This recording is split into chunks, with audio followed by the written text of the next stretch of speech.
Hello. Radhe Radhe.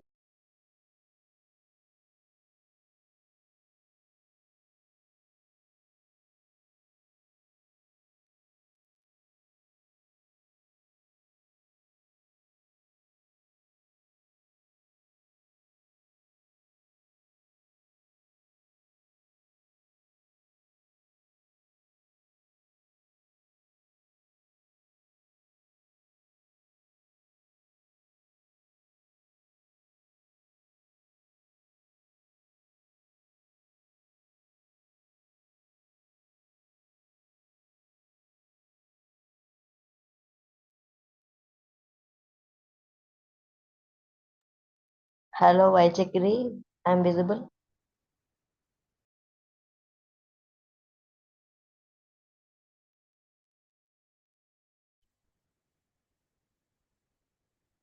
Hare Krishna. So, welcome to all of you for Bhagavad Gita first session today. So, to start with, first I would like to introduce myself. I am Rohini Sutadas and I am a full-time missionary monk in ISKCON, Mangalore. For last 13 years, I have been serving here. So, today we are having the first session of Bhagavad Gita study course, which is having totally 20 sessions. And these 20 sessions will be covered in 10 weeks' time. These 20 sessions will be covered in 10 weeks' time. Each week we have two classes. So classes will be on Friday and Saturday, 7 to 8 p.m., 1 hour long class. And every day we will be covering one chapter from Bhagavad Gita. Some of the chapters are long. For example, chapter 2 and chapter 18 is a long chapter. So that will be covered in two sessions. So before we start our today's sessions, just few guidelines I want to give for all the participants who are here. So our session will be all online session. And I request all the participants that they can keep themselves muted unless asked to unmute themselves. While chanting some verses, we'll ask them to unmute. At that time, you can unmute yourself. And when the chanting is over, you can mute again. And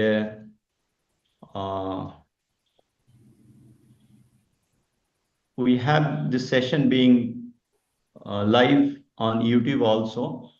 I'll post the link on in the group also. So those who were not able to attend here, because we have the limit of only 100 participants here.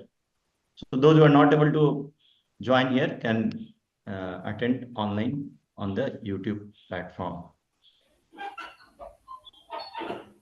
So today being the first session, I request all of you that you can take notes from the classes, as we'll be having some quizzes, some exams. There will be two exams, one in the midterm and one in the final. And every session, at the end of the session, there will be a quiz. So I request all of you to be attentive throughout the session. And I would request that all of you can have a note of a piece of paper or a diary where you can note down some important points which will be helpful for your revision also. When in the future, when you want to revise these topics, you can go through those notes. And if you are in a good place, you can keep your video on so that it will bring some seriousness to the class. Generally, when you go to the class, we are serious and attentive that we are attending class. But in online platform, what happens? We are attending class also. We can take food also at that time. We can walk also at that time. In this case, what happens? The attention gets lost. So if you want to attend the class very attentively, I'll request that you can keep your video on if you are in a good place, or if you do not have any disturbances nearby, so that you become a little more serious during the class. So let's start with our today's session, today's class on Wi-Fi chapter on number. Jeta. Before starting class, I'll request all of you to kindly repeat one prayer after me. You all can unmute yourself and repeat the prayer after me. Om Namo Bhagavate Vasudevaya. Om Om NaMo Namo भगवते Bhagavate वासुदेवाय नमः। Vasudevaya. Om Namo Bhagavate Vasudevaya. Om Namo Om Namo Bhagavate Bhagavate वासुदेवाय Vasudevaya. Vasudevaya. Om Namo Bhagavate Vasudevaya. Om Om Namo Namo Bhagavate Bhagavate Vasudevaya. Vasudevaya. So we have a PowerPoint presentations which I'll be sharing with all of you.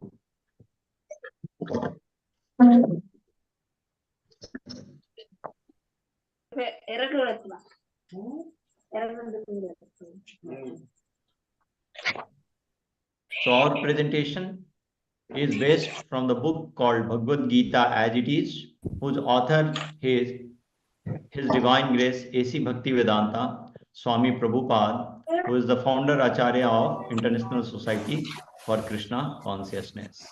He founded ISKCON in 1966. The first ISKCON center was founded in Newark in US. And presently we have more than 1,000 centers all across the globe of ISKCON, where the Society of Devotees, they are practicing bhakti as per the teachings of Bhagavad Gita. He is Srila Prabhupada, the founder Acharya of ISKCON. Our teachings based upon his teachings and taken from his book, Bhagavad Gita as it is. So I request all of you that you all can buy this book called Bhagavad Gita as it is, Macmillan edition. From this book, our whole presentation is taken, and we read and teach this book in ISKCON. I'll be posting the link of this book from, you can buy it from Amazon. I can share the Amazon link in the group. All of you must have at least one copy of Bhagavad Gita, your personal copy of Bhagavad Gita. It is said that Bhagavad Gita should not be at a distance more than from our arm's length. This is such an important scripture, such an important book in the present time. So kindly buy this Bhagavad Gita. Once I share the link in the group, Bhagavad Gita as it is, Macmillan edition. Let's start with today's chapter. Vata. Vata. Ta. So entire Bhagavad Gita we can divide into, entire Bhagavad Gita is containing 700 verses. Some of the verses was spoken by Krishna, some by Arjuna, some by Sanjaya, and some by Dhritarashtra. So out of 700 verses, which is spread across 18 chapters of Bhagavad Gita. So Bhagavad Gita is having 18 chapters and 700 verses. In those 700 verses, total of 574 verses were spoken by Lord Krishna, which comprises 82% of the total Bhagavad Gita. So you can see for the 80% of the total Bhagavad Gita, Krishna is speaking. Arjuna spoke 84 verses, and those verses were mostly questions asked by Arjuna. So that comprised 12%. So Arjuna was speaking for 10% of the time.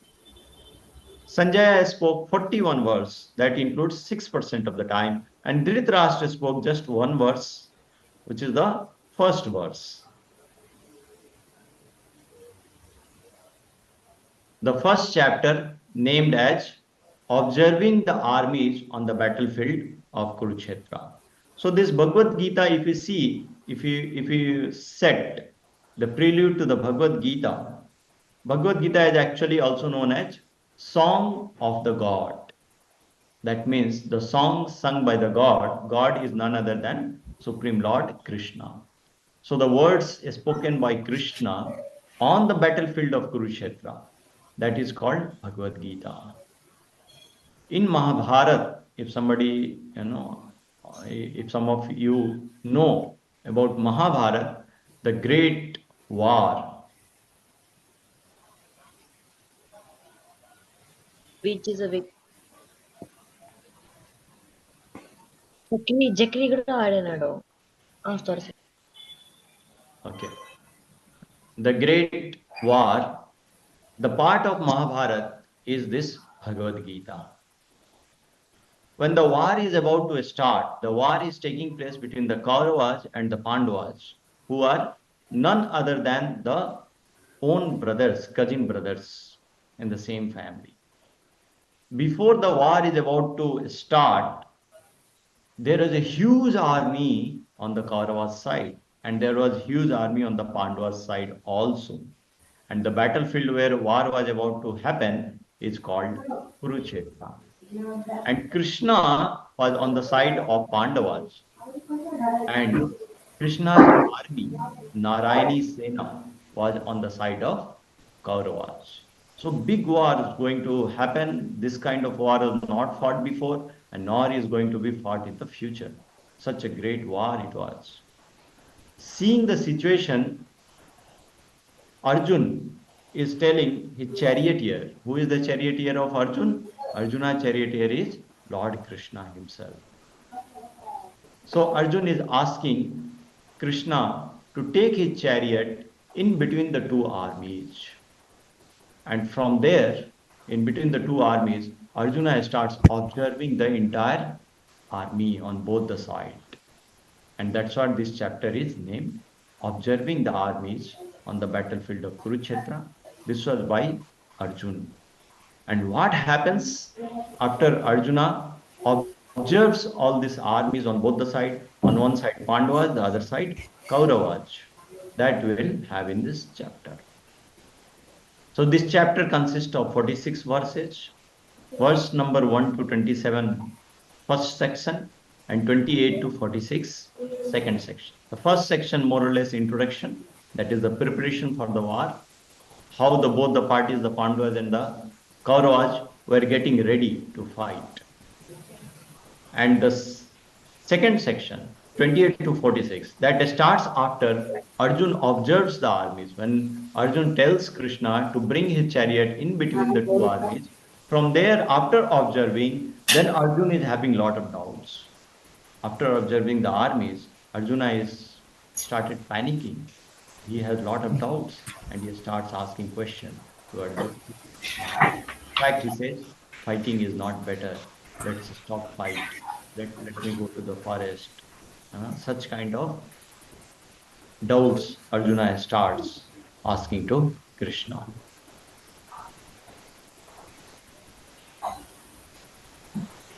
The first verse, Dhritarashtra inquiry to Sanjaya.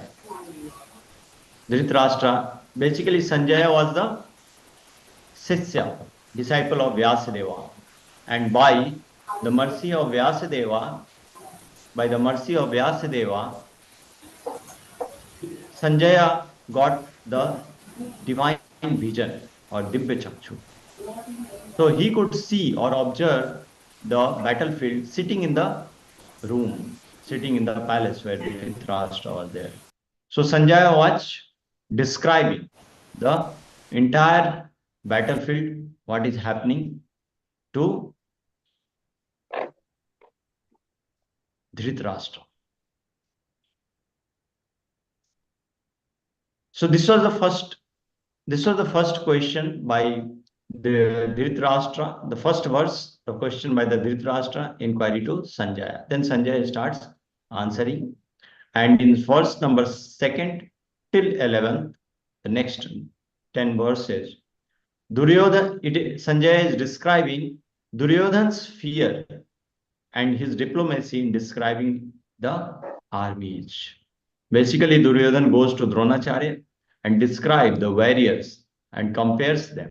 He describes the warriors on both the sides and compares them. Then verse number 12 to 19, that is about blowing of the conch shells. The different personalities, they started blowing the conch shells before the war is about to start. They started blowing the concepts. Verse number 22, 27. Arjuna places his Ratha in between and he starts observing the armies. In verse number 28 to 46, after observing the armies, Arjuna starts asking question to Krishna. And he starts putting reasons actually.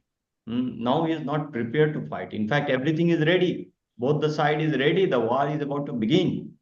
And then Arjuna is saying that, no, it's better not to fight. Let me not get anything. Let me go to the forest. I don't want the kingdom at the cost of killing so many of people in this fight. So we'll go into the more details of these verses. You all can repeat this first verse after me. You can unmute yourself and repeat after me. Dhritarashtra Vacha धृतराष्ट्रोवाच Dharmakshetre Kurukshetre धर्मक्षेत्रे कुरुक्षेत्रे Aveta Yutsava समवेतायुयुत्सवः Maka Pandavasaiva मामका पाण्डवाश्चैव Akurvat Sanjaya. कुर्वत्संजय. Okay, you can mute yourself. The translation of this verse, the first verse which is spoken by Dhritarashtra. Dhritarashtra said, O Sanjay, after my sons and the sons of Pandu assembled in the place of pilgrimage at Kurukshetra, desiring to fight, what did they do? So this was the only question asked by Dhritarashtra to Sanjay. He is asking, Mamaka Pandavaschaiva, Mamaka, my sons, Pandavaschaiva, and the sons of the Pandu, Samaveta Yuvutsava, assembled. Samaveta means assembled. Yuvutsava, and desirous to fight. So after assembling at Kurukshetra and desiring to fight, these two people, my sons and the sons of Pandu, Kim Akurvat, what did they do? So in this just one verse, you can understand about Dhritarashtra, how he is differentiating between his son and the sons of Pandu. He is not considering sons of Pandu as his own.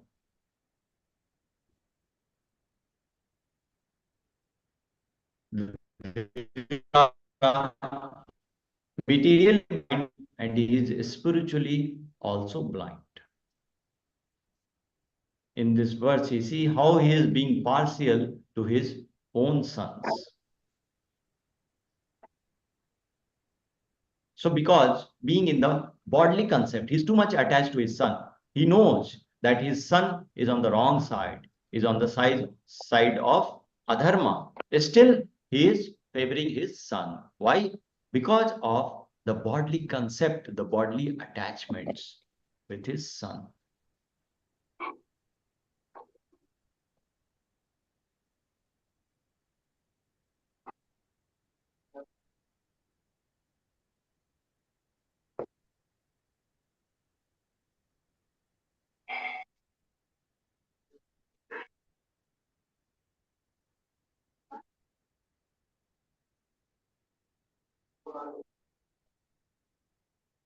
Okay. So because of the bodily attachments, because of too much attachment with his son, he is favoring his son, even though his son is on the wrong side, is on the side of adharma. So this happens because of too much of bodily attachments, material attachments. But since he is very fearful that the Pandavas could win over this battle. Why? Because he is saying, Dharma Kshetre Kurukshetre. In the Dharma Kshetra or Kurukshetra. Kurukshetra is a Dharma Kshetra. Dharma Kshetra means where religious rituals are performed. So he is telling, because they have assembled in the Dharma Kshetra, Dharma will win. And he knows that his sons are on the wrong side. So he is very doubtful and very fearful that my sons will lose this battle because they are not on the side of Dharma and they all have assembled in the Dharma Kshetra. So he is doubtful about the possibility of his son's victory.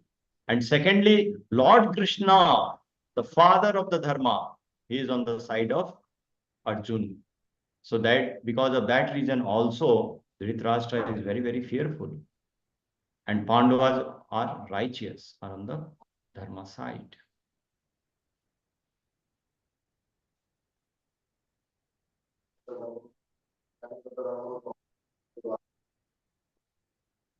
So is that his sons who are like the weeds, no, weeds are removed from the paddy field because weeds disturb the real growth of the paddy. So weeds are removed. So similarly, the weeds like Kauravas, they'll be removed from this Dharma Kshetra in this Dharma Yuddha.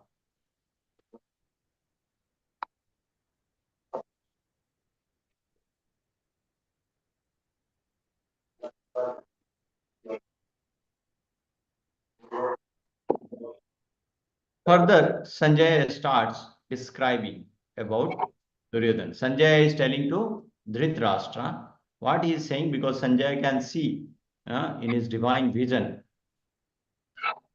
the entire battlefield where fighting is, war is going to begin. So what he sees, Sanjay, he is describing what he is seeing to Dhritarashtra. So he is saying that now in the battlefield, Sanjay is saying to Dhritarashtra that now in the battlefield, Duryodhan goes to Dronacharya.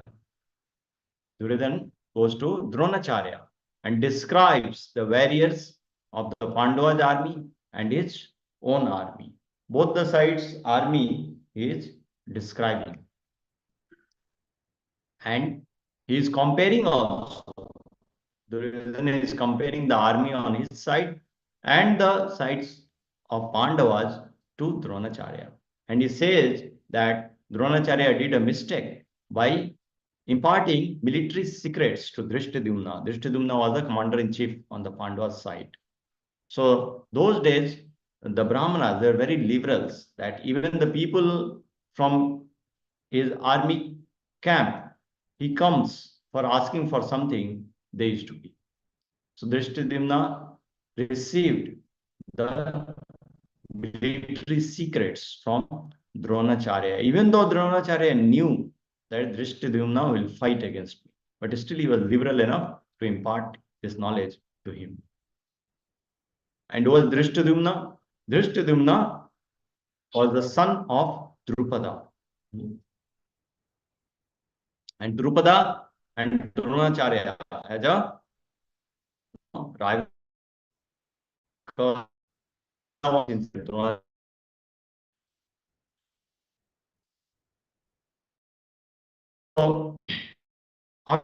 the side, now Duryodhana say that Bhishma is a great warrior on our, so we are top edge over the Pandavas army. So we need to protect Bhishma because he is the main person from our side. Everybody need to give protection to Bhishma. Hello. So in this way, Duryodhana was very confident of the full support of Bhishma Deva and Dronacharya because Bhishma Deva and Dronacharya were two great warriors on the side of Kauravas. So he went and spoke to Dronacharya and spoke about Bhishma Deva also, and he was confident of their support in this war. Then Duryodhana is describing different warriors on both the sides. Duryodhana is describing different warriors on both the sides. On the Pandavas side, he is saying there is Bhima, Arjun, Yodhana, Virata, Drupada, Drishtaketu, Chekitana, like that. 5 sons of Draupadi. And all of them are fighting for rights, not for material gains, and they are very, very strong. So all these fights, all these fighters, they are on the side of Dharma. They are not for some material gain.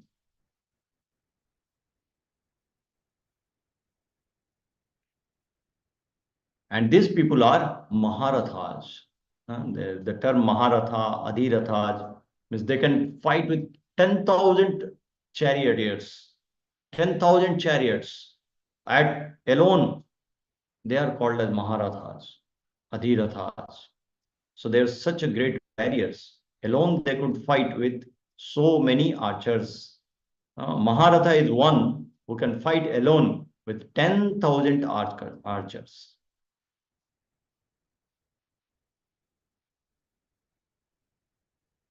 So they're not some ordinary fighters. They're all very, very great fighters. In verse number 12 to 20, the different personalities have started blowing the conch shells. And by just blowing the conch shells, we can understand the signs of victory will be on which side.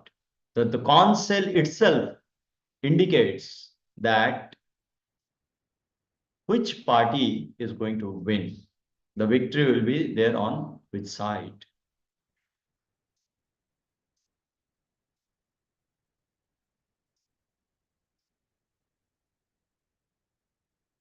The conch shell blown by Krishna and the Pandavas, the Arjuna, is mentioned as Dibya Sankho. Dibya means transcendental or divine.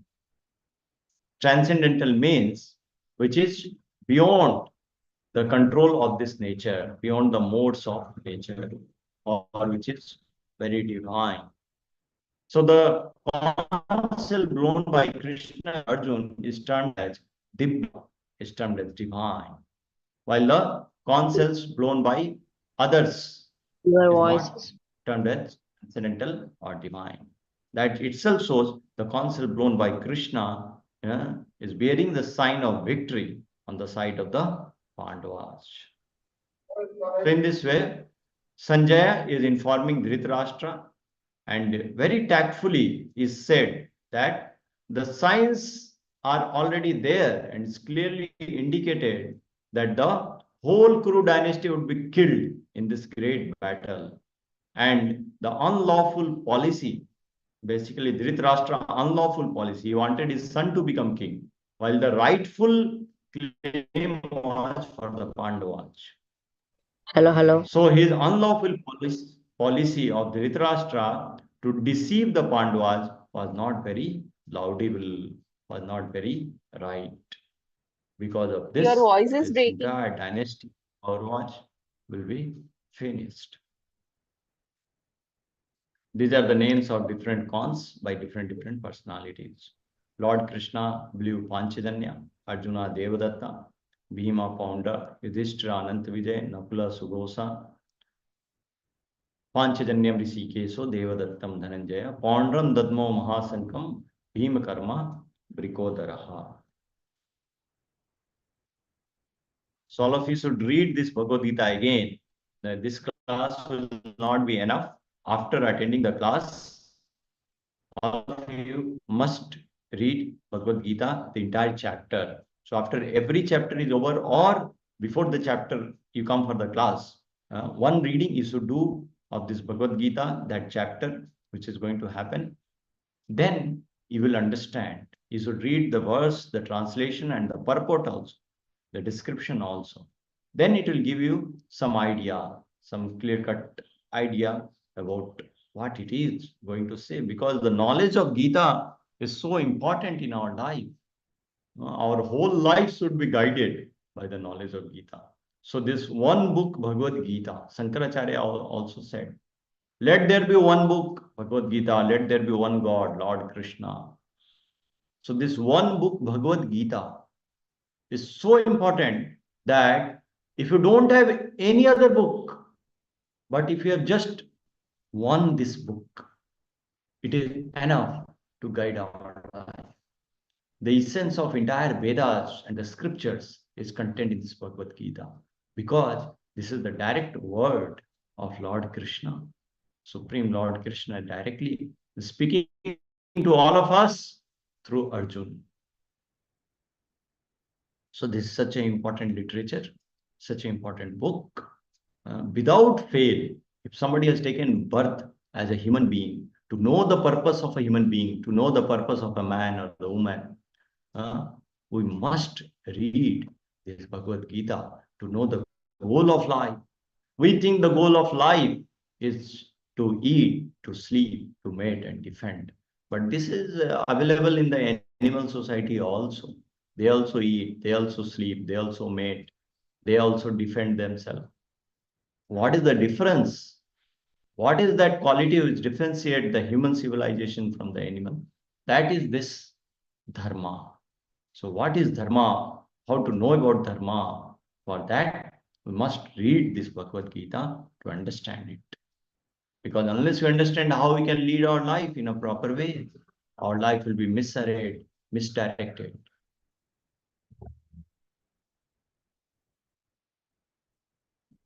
Then, after blowing up, Arjuna asks Krishna to situate, to establish his ratha in between the two armies.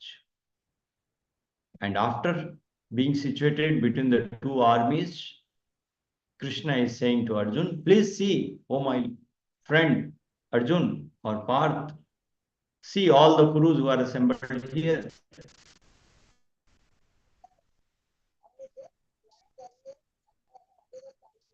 So here we see that Lord Krishna, even though he is king of Dwarka, he is the supreme Lord, but he has taken the position of a driver. Nobody likes to become driver for somebody, right? But Krishna has taken a position of a driver or a charioteer for his friend Krishna. So this shows that Krishna, even though he is a king, but he doesn't bother. That's why one of the opulence of the Supreme Lord is that he is most renounced.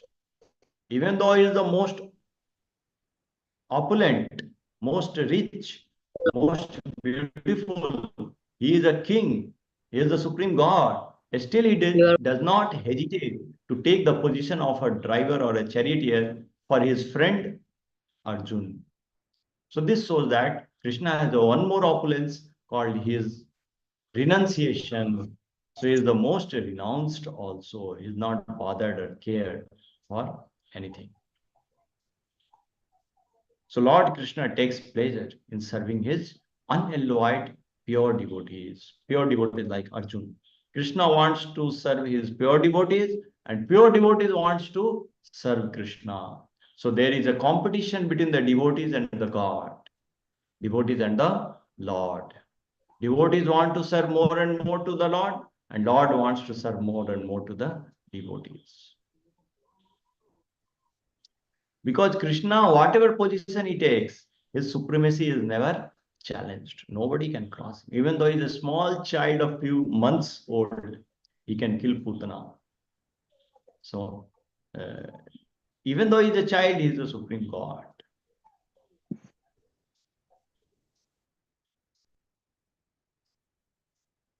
So here we see that after observing the armies, Arjuna, being very, is a pure devotee, is a devotee of Krishna, is very soft-hearted. Is a kind devotee, very soft-hearted. He does not want to fight. He has no desire to fight.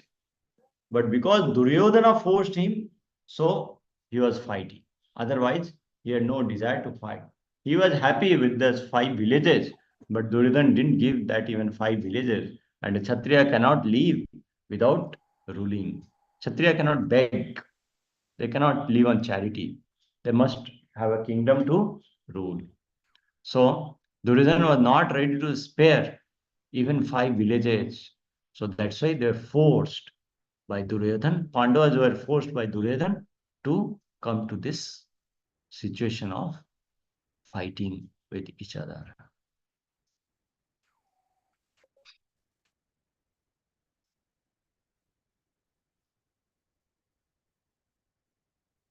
So what Arjuna sees when the Arjuna chariot is brought in between and is observing the armies, what he sees? He sees that there is fathers, grandfathers, teachers, maternal uncles, brothers, sons, grandsons, friends, fathers-in-law, well-wishers.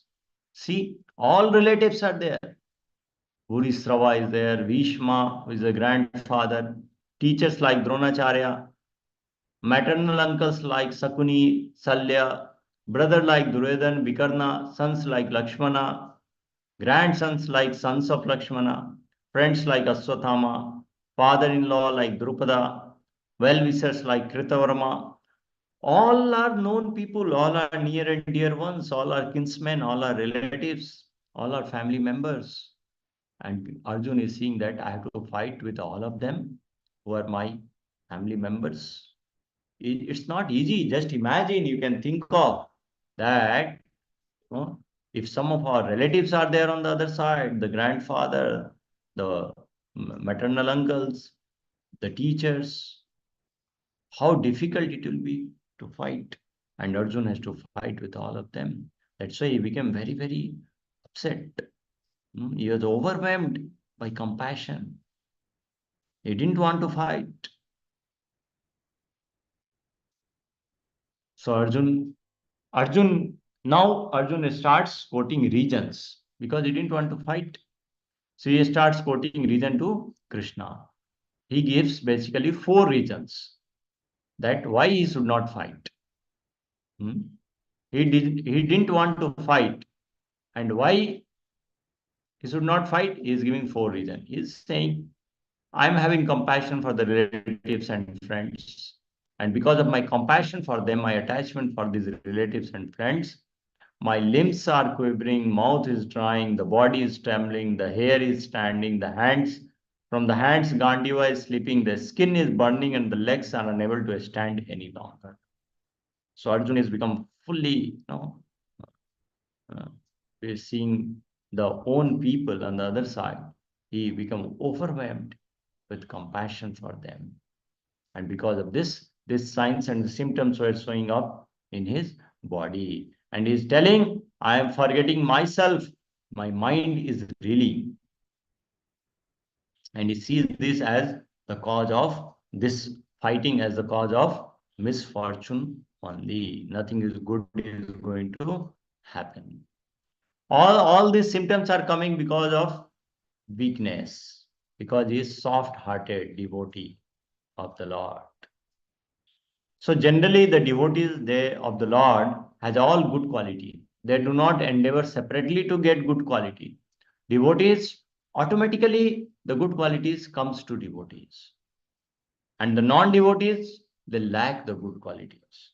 So these are automatic for the devotee to have good qualities. So Krishna, Arjun being the devotee of Krishna, is having all these good qualities. Then another reason which Arjun is putting before Krishna is that there is, even though suppose if I win over all of them by killing every one of them, what is the use of this victory? There won't be any enjoyment in this victory. Why? Because my own people will be killed. And who will be happy to see that I have won or people will be killed. So he's saying that there won't be any enjoyment after winning this battle, even though I win this battle. So this is just like, I am not hungry, so I'm not going to cook. Because I won't be happy, I won't fight. But Krishna wanted this fighting to happen for the sake of dharma. So even though Arjun is not happy, he should fight it for the sake of Krishna. Because Krishna wanted it for the sake of dharma. God means dharma. Whatever order of God is dharma. Dharmam tu sakshat bhagavad pranitam. So what is dharma? Dharma is the order of God. Whatever God says, that is dharma. But Arjuna wanted to escape, not fight, and he wanted to go to a forest and live a secluded life. He was not ready to fight even in the exchange of 3 worlds. He didn't want even upper, lower, and middle planetary system. Because he was saying, what is the pleasure without the relatives? And the third reason Arjun is giving is that if so many people are killed, so sinful reaction will come upon us. The sinful reaction of killing the people. Like this, Arjuna is putting the reasons to Krishna. Of course, later Krishna will go on counteracting all these reasons. How fighting is justifiable. So Krishna, one place, even in the Manu Samhita, it is said that there are 6 kinds of aggressors, and these aggressors should be killed at once. And when they are killed, there is no sinful reactions involved in killing the aggressors. Who are these 6 kind of aggressors? One who gives poison, he can be killed immediately. One who sets fire to somebody else's house, he can be killed immediately. One who attacks with deadly weapons, he can be killed immediately. One who plunders riches, he can be killed. One who occupies another's land, he can be killed. And one who kidnaps another's wife, he can be killed, and there won't be a sinful reaction in killing them. So these 6 kinds of aggressors should be killed immediately. And these Kauravas are coming under all these 6 kind of aggressors.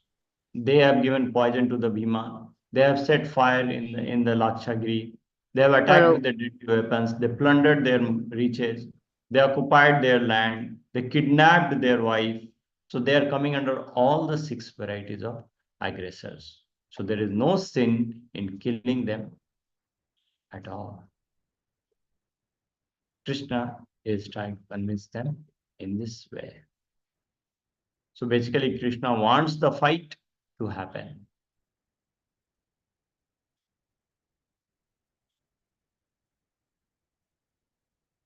And the 4th reason which Arjun gives why I should not fight, he is saying that if I fight, all the male members of the family will be killed, Kauravas, and what are the harmful effects of destroying their family? He is saying like this. When the destructions of the dynasty happen, the family tradition stops. Irreligion increases. Women become polluted, and because by their unwanted progeny by mixture of caste. Varna Sankara happens. That is unwanted progeny. The woman mixes with another man, and because of that, there are unwanted progeny. Because all the husbands will be killed in this battle. So he is telling, in this way, the whole family traditions will be destroyed. And who destroy family and family traditions, the hellish life is waiting for them. And because of this, the community projects and family welfare activities are also destroyed. The forefathers fall down, deprived of Pinda offerings. Because there are no children's male members, they won't offer Pinda, and then the forefathers fall down. So in this way, 4 regions, 4 ways, Arjuna is saying to Krishna that no, we should not fight. Sanjaya Vacha, Eva Muktva Arjuna Sankhe Rathopastha Upavisad. Sanjay is saying now, Eva Muktva, in this way, after speaking, Arjuna, he cast aside his bow. Isrijasa saramchapam soka sanvigna manasa. His mind is overwhelmed with grief. And so he cast aside his bow and arrow and sat down on the chariot and said, I am not going to fight. So Prabhupada mentions in the purport of one of the verse in this chapter that what is the qualification for enlightenment? Now we all want to get enlightenment, know Bhagavad Gita, understand it. What is the qualification for this? So he's saying, such a kind and soft-hearted and non-violent person like Arjun is fit to receive self-knowledge by inquiring about Atma, and not one who is cruel and violent. Those who are cruel and violent, they are not qualified for enlightenment. Who are qualified? Those who are kind and soft-hearted, who are non-violent. They are fit to receive the self-knowledge. By how? By inquiring about Thato Brahma Jigyasa, by inquiring about the Brahman or Atma. So this is the way how we can become qualified for enlightenment. So these are some of the interesting points from this chapter.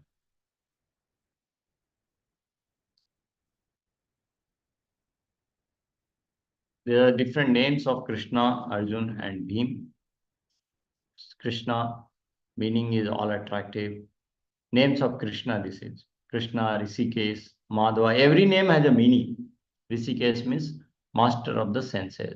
Madhava means husband of goddess of fortune or the Lakshmi. Achyuta means infallible one. Madhusudana means one is the killer of the demon named Madhu. So like this, so many names of Krishna is there. Govinda, Vasudeva, Devaki, Nandana, Yasodanandana, Partha Sarthi, Keshava, Janardana, Dhananjaya. Dhananjaya is for Arjun. Partha is also for Arjun. Gudakesa is also for Arjun. Brikodara is for Bhima. So by their activities, they are named in a different way. So Krishna named Madhu, Madhusudana. He is called as Madhusudana because he has killed the demon Madhu. So Arjun is referring Krishna as Madhusudana because he is expecting that just like Krishna killed Madhu demon, Arjun is expecting that Krishna would kill all his doubts like demons. He also has a demon, but in the form of doubts. So his doubts will be cleared by Krishna. So Arjun is praying to Krishna in this way.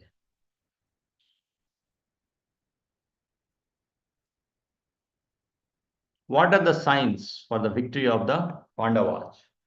The signs is because Madhava, the husband of goddess of fortune, is on the side of Arjun, the victory is certain. Where fortune, Lakshmi Devi, is there and her husband is there, who can not have victory on that side?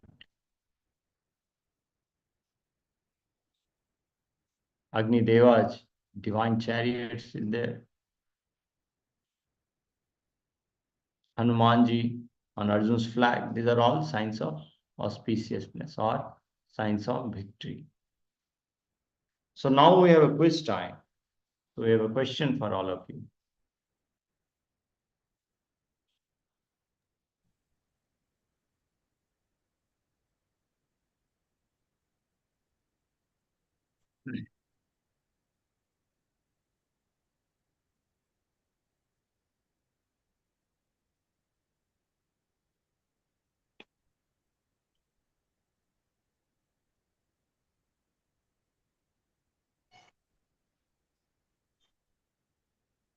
Okay. Chariot means Ratha. Sarthi means charioteer or the driver of the Ratha. So quiz time. Questions. Arjun limbs begin to, you all can unmute yourself and answer this question. Arjuna limbs begin to Tremble. Tremble. It's tremble. And his lips become dry. begin to dash. His mouth His becomes dash dry. becomes dry. His hair stands on end. Mouth His becomes mouth dry. His dash body becomes, slips no, sorry, his from his face becomes hand, dry. and his dash begins to burn. His Gandiva. Yes. His Gandiva slips from His his hand. Gandiva And slips from his his hand. And his Body skin be- begins skin to And his burn. skin body begins begins to burn. to and burn. skin becomes to burn. Yeah. Yes.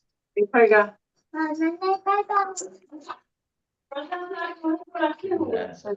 His limbs begin to quiver, mouth becomes dry, hair stands on end, and Gandiva slips from the hand, and his skin begins to burn. Krishna believed his counsel dash, and Arjuna believed dash. Uh, uh, Panchajanya, Yes. Lord Krishna, Panchajanya. Panchajanya, And Arjuna, Panchajanya and Devadatta. Devadatta. Yes. Krishna blew his counsel Panchajanya and Arjuna blew Devadatta. Arjun gives 4 reasons for not fighting. What are those 4 reasons? Arjun confess Will for lose his relative family members. For relatives and Foreseeing Arjun friends, no confess enjoyment in victory. foreseeing not enjoying Compassion for enjoyment in Mitra is relatives victory, and fearful Okay, of friends. compassion. Foreseeing no fear enjoyment in harmful victory. effects of destroying harmful the effects family. of Fearful fearful destroying the fearful family. of sinful reaction. Will of impact. sinful reaction Okay. and harmful effects of destroying the family. So Arjun gives 4 reasons. The first one is compassion. Second is No enjoyment Not in family victory. enjoyment tradition in will victory. enjoyment. He doesn't No want to enjoyment of enjoy. victory. Man becomes polluted. How, when the family is gone, he'll be able to enjoy. Third is the family tradition will stop, or that there will be destruction of dynasty.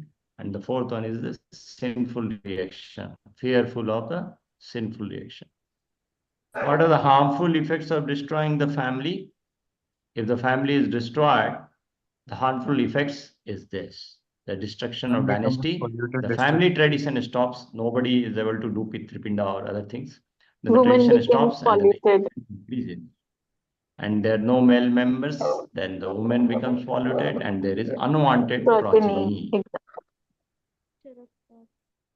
Srila Prabhupada concludes this chapter by saying that Such a kind and says that that a person in the devotional the service soft and the Non-victorious soft-hearted person and the like kind Arjun. devotee like Arjun, such a And kind and soft-hearted, soft-hearted non-violent. person in the devotional service of the Lord is fit to receive self-knowledge.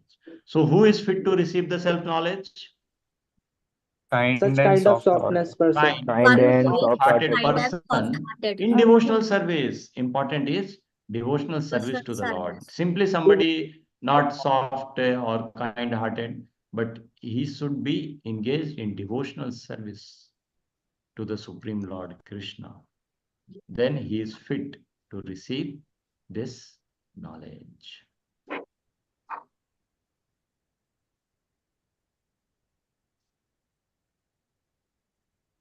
All glories to Sri Guru Parampara, all glories to Srila Prabhupada, humble obeisances to all the Vaishnavas. Thank you very much. Hare Krishna, Krishna Krishna, Hare Krishna, Hare, Hare Hare, Hare Rama, Hare Ram, Hare Hare Ram, Rama, Hare Ram, Rama Rama Rama, Rama, Hare Hare. Hare. So thank you very much, all of you, for kindly coming and joining today's session. And I'll request all of you that if you are aware about this Hare Krishna mantra, kindly chant Hare Krishna, because this is Yuga Dharma. People are trying to find, the whole world is trying to find out what is Dharma, what is religion, Hindu Dharma, Muslim Dharma, Indian Dharma, American Dharma. But what is Dharma? The Yuga Dharma is chanting the name of God. It doesn't matter what name you chant. You can chant Krishna, you can chant Rama, you can chant any name of God. The ordinary personality like me and you has 2-3 names. How can God have just one name or 2 names? God has unlimited names. Hare Then Krishna. why to fight in the name of God? My God and your God. God is one. Name are unlimited. Whatever name we like, we can chant as per our scriptures. But that should be the name of God. That is important. God is so beautiful, so his name is Syama Sundara. God is the son of Yashoda, so his name is Yasoda Nandana. He is the son of Nanda Maharaj, so his name is Nanda Nandana. God is a stealer of butter, so his name is Makhan Chor. God is performer of Damodar Leela, so his name is Damodara. So God has unlimited name: Rama, Krishna, Govinda, Gopala, Madhusudana. Today in our first chapter itself, around 10 to 20 names we came across. At the end of our PPT, we showed that. So any name which you want, we have to chant, not fight in the name of God. That is, so the Kali Yuga Dharma, the Dharma in this Kali Yuga is to chant the holy name of God. So my request to all of you is that if you have your name, you chant. If you don't have, we prescribe the name called Hare Krishna Rama. You can chant this mantra, which is consisting of the name of God. And this mantra is given by Lord Chaitanya Mahaprabhu 500 years back. And Lord Chaitanya Mahaprabhu is none other than Krishna. So the mantra given by Krishna for this time, for this age, is Hare Krishna, Krishna Krishna, Hare Hare, Hare Ram, Ram Ram, Hare Hare. So this simple mantra, it doesn't cost anything, no price, no money. No, we are not charging, give me some 1,000 rupees, then I'll give you a secret mantra into your ear and you chant that mantra and become a devotee. No, this is the open secret for everybody. This is a secret actually. Bhagavad Gita, if you read, chapter number 9 is termed as most confidential knowledge. So it is a confidential knowledge, but it's an open secret. Open secret means even though it is open, but it's a secret. We cannot understand. Just like if some words are very jumbled, no, it is brought in front of us. Even though I can see, I cannot figure out what it is. But the person who knows the trick, no, decrypted, encrypted, person who knows to encrypt that decrypted word, he can understand. Similarly, devotees, they know how to understand this Bhagavad Gita. And same Bhagavad Gita goes into the hands of a non-devotee, even though it is present in front of him, he may not understand. So that's why in the first chapter itself, it is made clear that who is eligible to acquire this self-knowledge, self-realization knowledge. The soft and the kind-hearted devotee in devotional service to the Supreme Lord. So those who believe in the Supreme Lord, who believe that Krishna is the Supreme God, even though if you don't believe, by logic and reason, Krishna has proved multiple times in Bhagavad Gita itself that he is the Supreme Lord. He is the master of Brahma, he is the master of Vishnu, he is the master of everybody. Ekala Ishvara Krishna Ara Sabhavritya. This is declared by Brahma himself. Brahma says, only one master is Krishna. Or his avatar also we can take as Vishnu or Samsa avatar. So many details are there. We will come across as you go on attending these sessions. More and more details you'll know. But the first thing is that to accept Krishna as the Supreme God, either by logic or by be getting convinced by the word of Lord Krishna himself, or from different scriptures also. Once we are convinced about Krishna as Supreme, then next step is to surrender to him.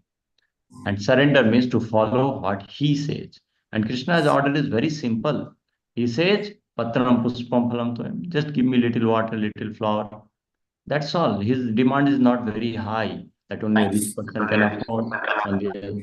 Even an old person, the child, the young, the youth, the old, everybody, the male, female, everybody can worship Krishna. So his requirements is not very high. He only wants the devotee, the devotional is the bhava grahi janardana. He accepts our bhava. So try to read this Bhagavad Gita, understand the purpose of life. Without knowing the purpose of life, people are astray, are not on a proper path. They are under stress, anxiety, so much.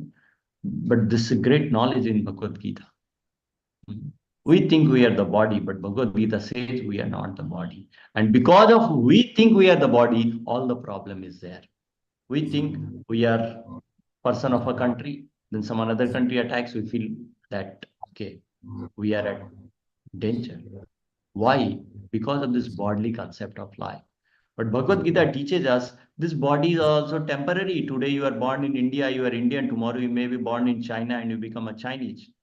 So this nationalism is also temporary. This body itself is temporary. What is permanent? Permanent is soul.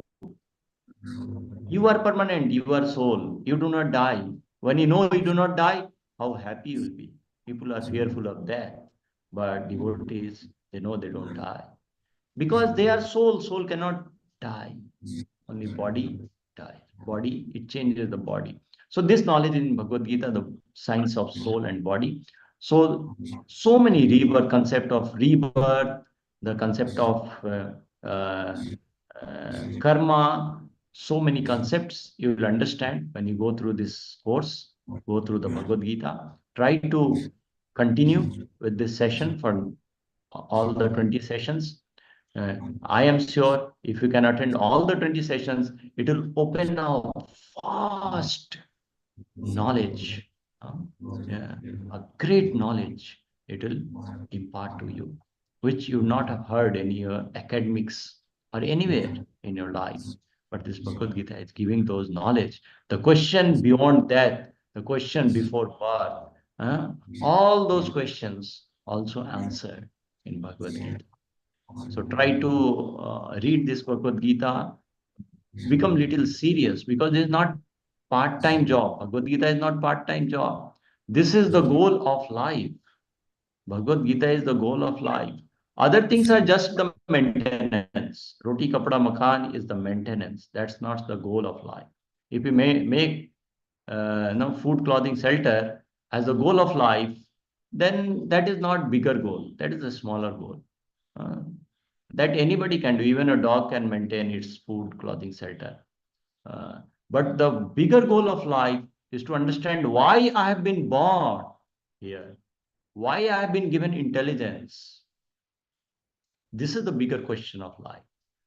I don't want to die, why I die. I don't want misery, why there is misery. I want to always enjoy, why there is no continuous enjoyment without any disturbance. These are the questions of life which we should ask. And these are not answered in our academics. So, thank you very much. We will stop here. We'll again meet in the next session. Hare Krishna.